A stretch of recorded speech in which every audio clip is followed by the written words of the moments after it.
अस्सलाम वालेकुम। आज का चैप्टर है hypertension.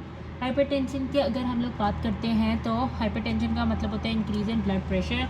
Increase in blood pressure किस वजह से हो जाता है कि दो रीज़न की वजह से हो सकता है, या सिंपैथेटिक जो होती है वो डिस्चार्ज जो है वो ज़्यादा हो गई है, या फिर जो होती है सॉल्ट एंड वाटर की रिटेंशन ज़्यादा हो गई है, या यही दोनों रीज़न होती है। ठीक है, सॉल्ट एंड वाटर की हो गई है, सिंपैथेटिक डिस्चार्ज है जिसकी वजह से हार्ट रेट वगैरह हो जाता है।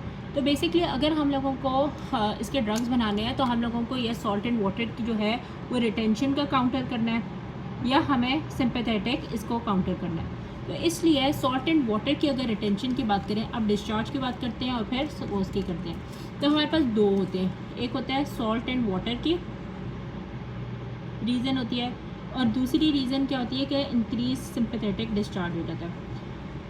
अब इसको काउंटर करने के लिए हमें कौन कौन से चाहिए होते हैं? इधर जो है हमें जो होते हैं वो चाहिए होते हैं सिंपैथेटो प्लेगिक्स। यहाँ पे जो होते हैं वो हमें चाहिए होते हैं डायरियूटिक्स। ठीक है, हमें चाहिए होते हैं एंजियोटेंसिन वाले एस इनहिबिटर्स। हमें जो चाहिए होते हैं वो इसके ब्लॉकर्स चाहिए होते हैं, किसके एंजियोटेंसिन के ब्लॉकर्स चाहिए होते हैं, रिसेप्टर के ब्लॉकर्स चाहिए होते हैं, या हमें रेनिन के एंटेगनिस्ट चाहिए होते हैं।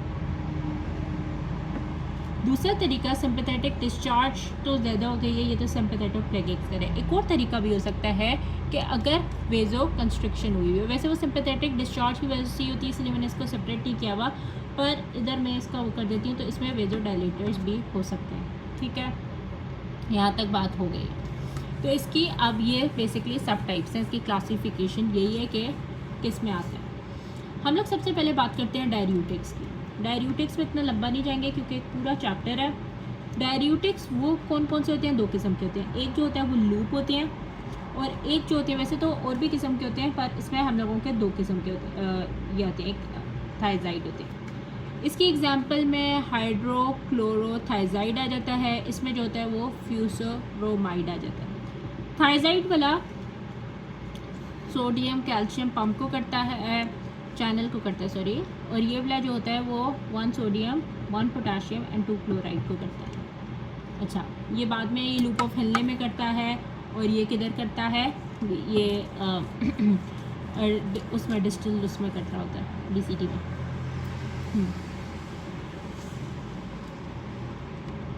अच्छा, अब उसके बाद हम लोग आ जाते हैं कि नेक्स्ट आ जाता है हमारा जो टॉपिक है वो है सिंपैथेटो प्लेगिक्स। प्लेगिक्स का मतलब ही बेसिकली ये होता है दीज आर डिक्रीजिंग और सिंपैथेटिक डिस्चार्ज। ये आप किस तरह कर सकते हैं? सबसे पहले इनकी एक टाइप है सिंपैथेटो प्लेगिक्स की, वो है अल्फा 2 एगनिस्ट। अल्फा 2 एगनिस्ट जो होते हैं, ये जो होते हैं ये डिक्रीज़ करते हैं न्यूरोट्रांसमीटर की रिलीज़, और न्यूरोट्रांसमीटर की अगर रिलीज़ को जो होता है वो आप डिक्रीज़ कर दो तो क्या होता है? न्यूरोट्रांसमीटर कम निकलता है। न्यूरोट्रांसमीटर कम निकलता है तो सिंपैथेटिक डिस्चार्ज कम हो जाती है। सिंपैथेटिक डिस्चार्ज कम होगी तो हमारा वही काम जो हमें चाहिए वो हो जाएगा। तो इसमें जो है, इसमें मिथाइल डोपा है, और इसका जो दूसरा है वो है क्लोनिडीन होता है, ब्रोमिडीन होता है, इप्राक्लोनिडीन भी होता है। अच्छा, फिर उसके बाद अब इसका मसला क्या है? सिंपैथेटिक इनका हमेशा रिफ्लेक्स आता है, बॉडी रिफ्लेक्स तो करती है। हमने डिस्चार्ज अगर कम कर देते हैं तो बॉडी का रिफ्लेक्स क्या आएगा कि बॉडी जो है वो सॉल्ट और वाटर की रिटेंशन करेगी, रिटेंशन स्टार्ट कर देगी।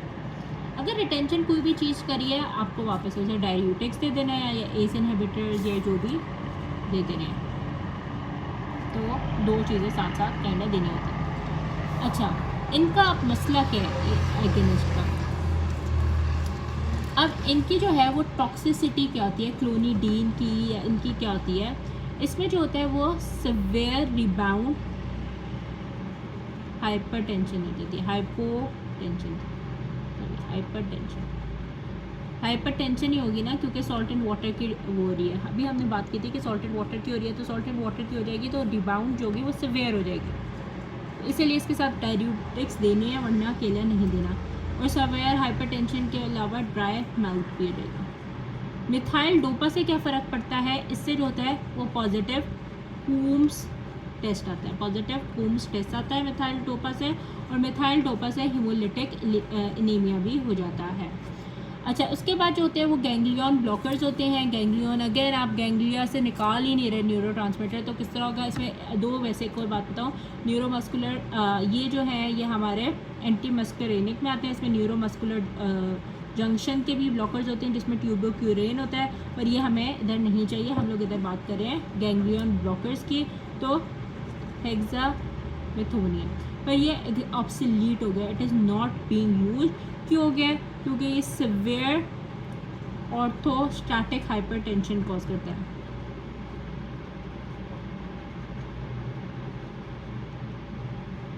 हाइपोटेंशन, सिवियर ऑर्थोस्टैटिक हाइपोटेंशन, क्योंकि जा ही नहीं रहा, कुछ ही नहीं जा रहा, तो इतनी सिवियर हाइपोटेंशन हो जाती है।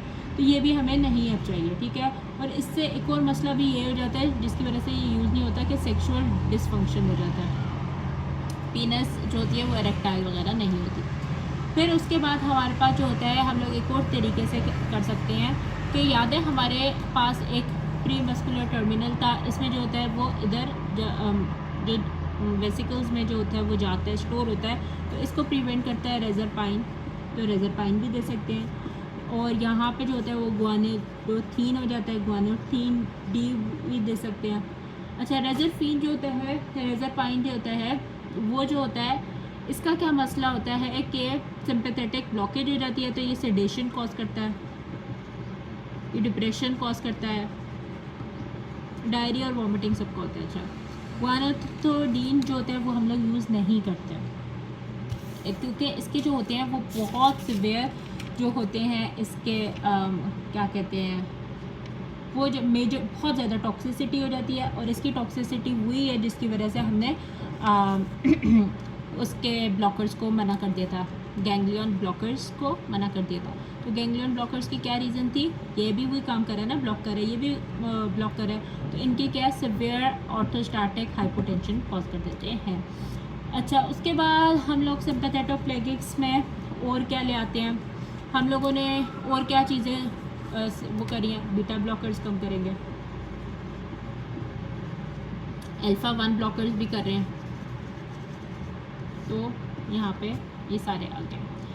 अच्छा, अल्फ़ा 1 में ये हो जाता है ना प्रेज़ोसिन, बीटा ब्लॉकर्स में जो होता है वो सबसे बेहतर वैसे बीटा ब्लॉकर रहते हैं, और इसमें भी मसला ये होता है, ये ऑर्थोस्टैटिक हाइपोटेंशन हो जाती है अगर अल्फ़ा के हमें याद हो, पर इसमें इतनी सिवियर नहीं होती, ठीक है।